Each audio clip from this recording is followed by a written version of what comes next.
Magandang hapon po sa inyong lahat. Ngayon po ay buwan ng Nobyembre at ang buwan ng Nobyembre ay Thanksgiving month.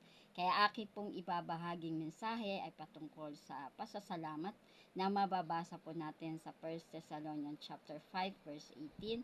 Sabi po dito sa New King James Version, "In everything give thanks, for this is the will of God in Christ Jesus to you." Sa English Standard Version naman po, "Give thanks in all circumstances, for this is the will of God in Christ Jesus to you."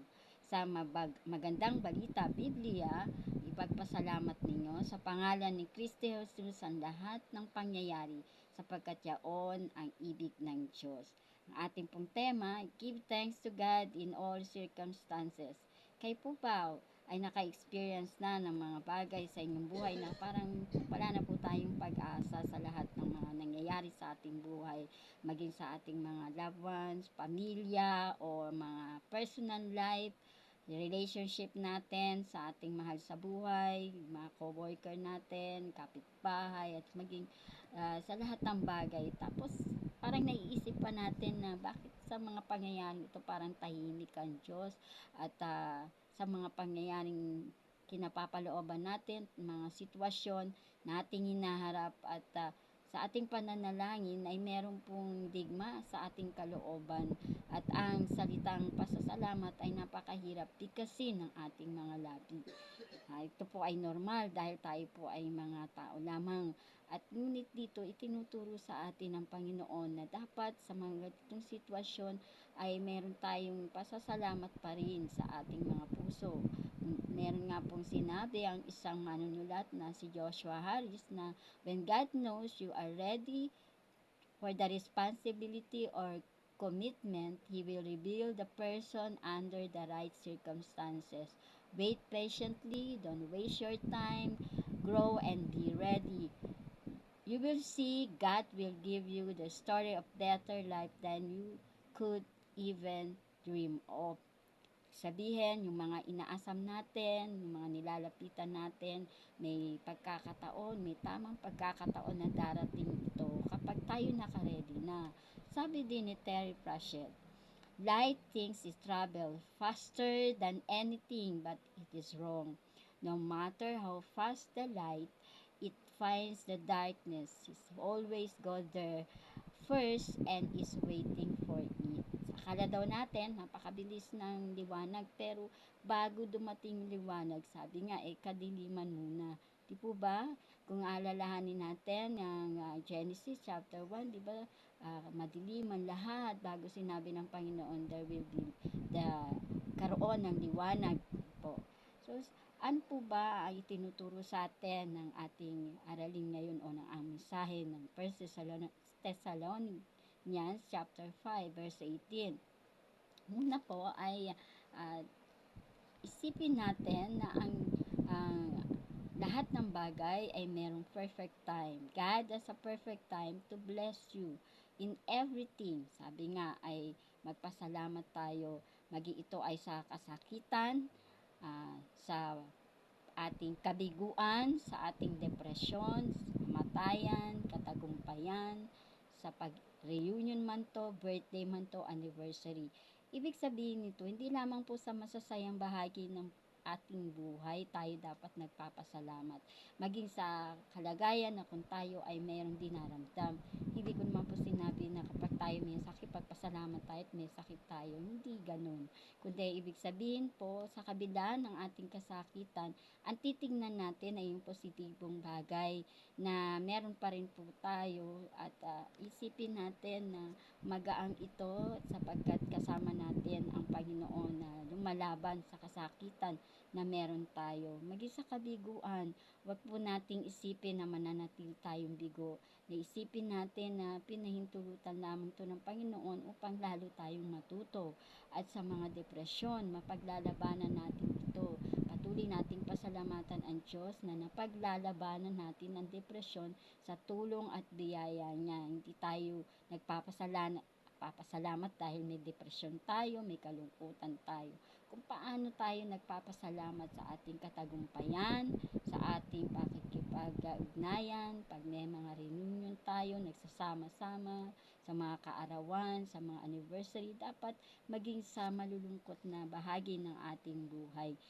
Alalahanin natin ang nangyari kay Job sa Job chapter 2 verse 9 to 10. Di po ba alam natin ang istorya ni Job na kung saan siya ay dumanas ng mapait na karanasan sa kanyang buhay, na wala ang lahat sa kanya, nagkaroon pa siya ng bukol sa buong katawan.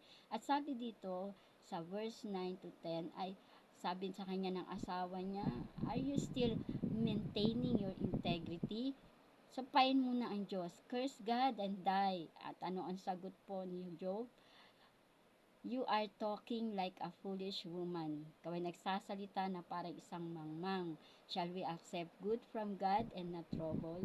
Sabihin ni Job, yun lamang bang mabubuting bagay ang dapat nating tanggapin at hindi ang mga hindi mabubuting bagay sa Diyos? Yun po ang dapat nating isipin. Si Job kailanman ay hindi nagkasala sa Panginoon, kundi sa halip, sa lahat ng kanyang naranasan ay nagawa pa rin niyang magpuri sa Panginoon. Siya ang pinakamagandang ehemplo natin para lagi nating isipin na anuman ang ating nararanasan sa buhay, gawin nating mapagpasalamat sa Diyos. Kahit ito po ay hindi maganda sa ating paningin dahil meron pong layunin ng Diyos kung bakit ipinahihintulutan ng mga bagay na ito. Pangalawa, make your gratitude as a lifestyle. Meron po ilustrasyon dito na maaaring nakakatuwang isipin, ngunit meron po siyang lesson na nais ipakita sa atin. Merong dalawang lalaki na naglalakad sa isang bukirin isang araw at nakita nilang isang nagwawalang bull. At sabi dito ay ito ay papunta sa kanila. So, ang ginawa ng dalawa ay tumakbo sila upang iligtas ang kanilang mga sarili. Ngunit nasukol na sila dahil meron na pong bakod na boundary na hindi na nila kayang makatakas pa. At nakita nila na papalapit na po yung bull sa kanila. So, yung isa ay sumigaw, sabi nga dun sa kasama niya, "Diyan, manalangin ka, kailangan natin ng panalangin ngayon." Sabi ni John, "Hindi ko magagawa, hindi ako nananalangin in public sa buong buhay ko." Sabi niya ganun. Pero sabi ng isa, "Hindi, kailangan na." At habang papalapit na ng papalapit yung bull sa kanila, sabi ni John, "O sige, ang tanging panalangin alam ko lang yung ginagamit ng aking ama tuwing kami ay nasa hapagkainan." Kaya nanalangin si John at sabi niya, "O Lord, for what we are about to receive, make us thankful." Po, nakakatuwa o nakakatawa mang isipin yung kanyang panalangin dahil maaaring nasa danger na sila pero nagpapasalamat pa rin siya. Ano po yung lesson dito? Dahil naging lifestyle na nila ng laging magpasalamat sa harap ng pagkainan at ito na po yung kanyang na ilagay sa kanyang isipan, kaya kahit na nasa bingit pa rin sila ng kapahamakan ay yung pa rin ang kanyang naibulalas na pananalangin. Bakit kailangan nating express ang ating pasasalamat sa Diyos? Una, sa verse 18, sabi nga, "This is the will of God in Christ Jesus for us." Kalooban to ng Panginoon na tayo ay maging mapagpasalamat. Na pangalawa, we will enjoy the product o result ng ating pasasalamat sa Kanya at kung papaano ay sinusunod natin ang Kanyang kalooban. Meron pong isa pang kwento dito na ito po ay totoong pangyayari, na meron po tayong isang leader dito sa Pilipinas na kung saan ay noong year 1940, kasagsagan po ng kung saan ay ang mga Israelita ay itinutugis ni Hitler at nais patayin. So sila po ay pumunta sa Pilipinas dahil ito lamang ang pinakalugar na nagbigay sa kanila ng visa. At dahil dito, sabi dito sa hayag na ito ay in appreciation nila sa Pilipinas, sila po ay nagpasalamat sa ginawa ng leader na ito ng Pilipinas ay in return, no, nagbukas po sila ng isang monumento o open door monument na kung saan inaugurated nila ito noong Tel Aviv sa 2009 upang i-honor ang mga Pilipinas at ang mga Pilipino na tumanggap sa kanila. Kaya pwedeng ang mga Pilipino ay mag-travel sa kanila ng hindi na rin nangangailangan ng visa at pwedeng magtagal ng 6 na buwan. Na ito po ay isang uh, bibihirang pribilehiyo na binigay sa ating bansa bilang Pilipino. Sa mga ASEAN country, pwede lamang tayo mag-travel sa kanila in 30 days, ngunit sa Israel, ito po ay in 60 days at they are welcoming our mga kababayan. Bakit po ito? Ito po ay dahil sa kanilang pasasalamat sa ginawa ng leader na ito na hindi lamang sila pinatuloy sa ating bansa kundi sinakripisyo niya pa yung mga lupain niya doon sa Marikina at Mindanao para kanilang tirahan. Ito ay walang iba kundi ang ating dating nanguna sa ating bansa na si Manuel L. Quezon na sumunod siya sa kalooban ng Diyos na tulungan ang mga Israelita at in return tayo po ay nag-benefit doon sa kanyang mabuting ginawa at dito pinapakita na ang pasasalamat tulad ng ginagawa ng Israelita ay isang kalooban ng Panginoon. Sila ay natutong magpasalamat at tinanaw nilang isang malaking utang na loob sa Pilipinas ang ginawang ito ng dating presidente si Manuel L. Quezon. Kaya sabi nga ay huwag nating i-neglect, i-express natin ang ating pasasalamat hindi lamang sa Diyos kundi maging sa mga taong nakakatulong sa atin. Huwag nating ipahiya ang ating Panginoon at huwag nating hayaan na makalakpas ang pagkakataon magbigay tayo ng pasasalamat. Sa Luke 17:11-19, ito yung pinagaling ng Panginoon sa pong merong ketongin na mga tao o mga lalaki, mga leprosy. Sabi nila, sabi dito, isa lamang ang nagbalik. Bakit sa 10 ito ay isa lamang ang nagbalik? Merong siyam na suggested reason bakit yung siyam ay hindi na bumalik para magpasalamat according kay Charles Brown. Una, sabi ng isa, tinitingnan niya kung totoo bang pinagaling siya. Maaring baka ito sandali lang, baka bumalik. Yun. Yung isa naman ay baka hindi na ito magtagal, kaya hindi niya na pinasalamatan ang Panginoong Yesus. Ang isa naman ay sabi nga, pwede ko naman siya pasalamatan, makikita pa naman kami. Makikita pa naman si Jesus. Diba, minsan ganyan tayo na pinopostpone natin yung ating pasasalamat sa isang tao kasi iniisip natin, sa ibang araw na lang magkikita pa naman kami. Paano kung hindi na kayo magkita? Hindi mo na siya napasalamatan, di po ba?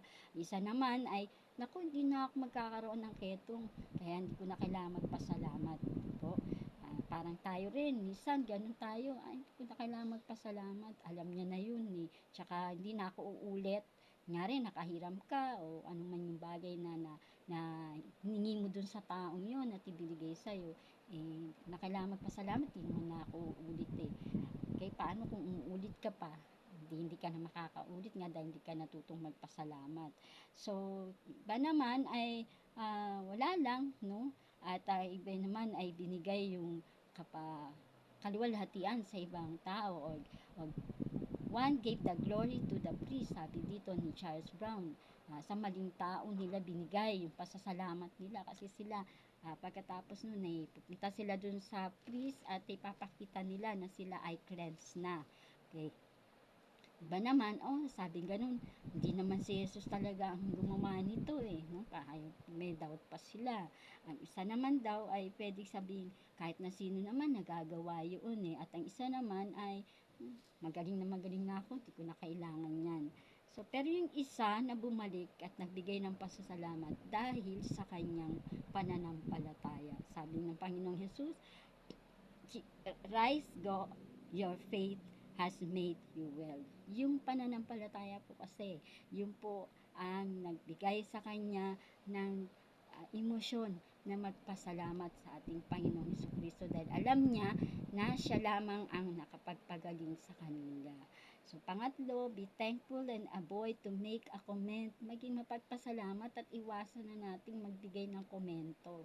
Isa pong ilustrasyon na naman dito, ipabahagi ko sa inyo, si Carol po, isang Kristiyano na gusto niyang gumawa ng isang mabuti sa kanyang kapitbahay. Siya ay bago lang doon sa lugar, si Mrs. Smith. So, naisip niya na gumawa ng pie para sa kanya. So, siya ay gumawa ng isang pie at pumunta doon sa lugar ng kanyang kapitbahay kay Mrs. Smith. Kumatok siya tapos pagbukas sabi niya ganun, ito po ay para sa inyo. Ganun. Tapos sabi ni Mrs. Smith, sa akin, ay naku, salamat. Sabi niya, di mo alam kung paano ko to na-appreciate. Napaka-thoughtful mo naman sa paggawa nito. Thank you, sabi ni Mrs. Smith. So, dahil doon ay inaisipan ni Carol na next week ay magbigay uli siya. So, nag-bake uli siya. Tapos, binigay niya uli kay Mrs. Smith. Sabi ni Mrs. Smith, thank you, you're so kind. Tapos, another week, ganun uli ang ginawa ni Carol. At sabi ni Mrs. Smith, thank you. Okay, sabing ganon. So, si Carol ay nagbigay uli ng the following week. Pero this time, meron ng komento si Mrs. Smith. Sabi niya, oh, you are a day late with that pie. Nahuli ka yata sa pagbibigay sa akin ng pie na yan. The following week, nag-bake uli si Carol. Tapos sabi ni Mrs. Smith, salamat, pero alam mo, sa susunod gumamit ka ng konting sugar, tapos i-bake mo ito na, wag mo itong i-bake na masyadong matagal, kasi yung crust niya medyo hard na, at sabi niya sa susunod sabi niya gamitin mo naman cherry instead of apple, kasi mas gusto ko yun, sabi niya ganun. So the next week, si Carol, naging busy po siya at hindi na siya nakagawa ng pie para sa kanyang neighbor. At nang si Carol ay napadaan sa bahay ni Mrs. Smith, at napadungaw si Mrs. Smith at nakita niya si Carol. Tapos nakita niya walang dalang pie. So sumigaw siya, siningaw niya ang kanyang ulo at sinabi niya, Carol, nasaan ang aking pie? No? Alam niyo po, madali kasi na magsabi ng mga bagay-bagay, pero dahil nga po parang nakasanayan na natin ang isang bagay na meron tayo, no? After nating ma-enjoy ang lahat na ito, ay iisip tayo na deserve naman natin na magkaroon nito. Instead of being thankful, we complain. Ito yung proseso at lumalabas slowly. Di po ba kasi used na tayong meron tayo nun katulad na lang sa ating pamilya. Sanay na tayo na meron pagising ng umaga, meron na tayong breakfast na ginagawa ng ating mga mahal sa buhay, ng ating nanay o kung sino man. Kailan natin sila napagpasalamatan? Nasabi na ba natin na thank you po nanay, kung ikaw ay anak, thank you po nanay sa masarap na breakfast na ginawa mo, sa masarap na baon na binigay mo sa akin. Thank you po nay sa paglalaban nyo ng damit ko, sa pag-aayos ng gamit ko, sa paglilinis ng kwarto ko. Di po ba? Dahil used na nga tayo sa ganung bagay, hindi na natin napapansin at hindi na natin sila nabibigyan ng pasasalamat. Maging sa ating mga mahal sa buhay, kasama sa buhay. Kailan nyo sinabi sa mga asawa nating lalaki na salamat sa pagtatrabaho mo kasi ikaw yung nagpo-provide ng aming pangangailangan. Salamat sa pagod mo, sa pagsisikap mo. Instead of bungangaan natin dahil kulang o hindi sapat yung binibigay, pasalamatan natin dahil nagsisikap siya sa maisulong ang kabuhayan ng kanyang pamilya. Maging sa mga guro, sa ating mga kaibigan na tumutulong sa atin, kailan natin nasabi, salamat nandyan ka, kapag kailangan ko nandyan ka, kahit hindi material na bagay tinutulong sa atin, yung lamang na kasama natin sila sa ating kalungkutan, sa ating mga problema, sinasamahan nila tayo, pasalamatan natin sila. Pero dahil nga used na tayong laging merong ganun, hindi na natin nabibigyan ng pansin at hindi na natin napapasalamatan. Instead, napipintasan pa natin. Diba? Sabi, ano ba to? Yung niluto mo, ganito, ganyan. Ano ba yan? Yung damit ko, gusot-gusot pa, ganyan. No? Parang kasalanan pa nila ang mga bagay-bagay. po, iwasan po natin ang ganung bagay. Hindi po natin alam na hindi po nakakabuti. Being thankful at lagi tayong mapagpasalamat, nakaka-encourage din po yun sa mga taong gumagawa sa atin. So, ganun din sa ating Panginoon na lagi nating pasalamatan sa araw-araw, lalo na po sa pagising sa umaga. Dahil used na tayo na gumigising tayo sa umaga, used na tayo na nagtatrabaho tayo, naging routine na ng buhay natin, lagi nating pasalamatan ng Diyos sa lahat ng bagay. Even sa mga worst thing na nangyayari sa buhay natin, ay pasalamatan natin. Halimbawa, nadapa ka, pero hindi ka naman gaano nasaktan. Salamat Lord, hindi dahil nadapa ka, kundi salamat Lord, hindi po ako nasugatan na mabuti. Nadulas ka sa banyo, pero hindi ka nasaktan na mabuti, nakahawak ka, o naalalayan ka. Salamat Panginoon, at hindi po ako gaano naging malubha sa aking pagkakadulas. Yun po yung ibig sabihin na maging thankful tayo. Ang titignan natin yung positibo, hindi yung masamang nangyayari sa atin. Po, in conclusion, in Christ Jesus, anong kahulugan natin ito? Sabi nga, in all circumstances, because ito ang kalooban ng Diyos at kalooban ng Panginoong Hesukristo sa atin. Si Jesus ay nagsuffer sa atin upang magkaroon tayo ng abundant life. Kaya dapat lagi natin siyang pasalamatan at lagi nating tandaan in everything is possible in the name of Jesus. Sa anumang pinagdadaanan natin, ito ay posible dahil sa kapangyarihan ng ating Panginoon. Maging finances man to, karamdaman man to, anumang suliranin sa relationship man, o sa anumang pinagdadaanan natin, always be thankful. Si Apostle Pablo, nang ginawa niya ang sulat na ito, ay nasa kalagayan siya na hindi maganda. Siya ay nasa loob ng kulungan. Sa lahat ng mga sinusulat niya, lagi niyang sinasabi sa kanyang mga namisyonan, sa kanyang mga pioneer na church na magpasalamat sa Panginoon. Ito yung lagi niyang pagdungad. Ito yung lagi niyang sinasabi. Hindi natin pwedeng sabihin hindi siya nakakaranas ng depresyon. Ngunit dahil siya ay mapagpasalamat at lagi niyang iniisip kung paano siya iniligtas at ginamit ng Panginoon upang gamitin sa pagbabahagi ng mensahe ng kaligtasan. Yun ay isa ng pribilehiyo para sa kanya at dapat niyang ipagpasalamat na sa kabila ng minsan naging taga-usig siya ng mga mananampalataya. Ngayon siya ay tagapagtanggol na ng ating Panginoong Hesus at kanya niyang ipinapakalat ang salita ng Diyos. At yun ang pinagpapasalamat ni Apostle Pablo na kanya rin dapat na ibahagi sa iba. Maging mapagpasalamat. Mahirap pong sabihin, be thankful, rejoice in the Lord always. Pero para kay Pablo, walang dahilan para hindi siya magpasalamat at magalak sa buhay na meron siya dahil ang Panginoong Hesukristo ang nagbigay nito ng lahat sa kanya. Purihin po ang Panginoon at salamat sa Panginoon. Aming Amang Diyos, salamat po sa iyong mensahe sa amin, sa hapong ito, sa araw na ito. Patuloy na ikaw po ang mangusap sa amin. Tulungan niyo po ang bawat isa sa amin, lahat po ng mga nakikinig at nakakapanood, na kami po ay matutong magpasalamat at lagi namin tignan kung paano ang Panginoong Hesus ay nagbigay ng kanyang buhay sa amin at ginagamit kami sa kanyang gawain.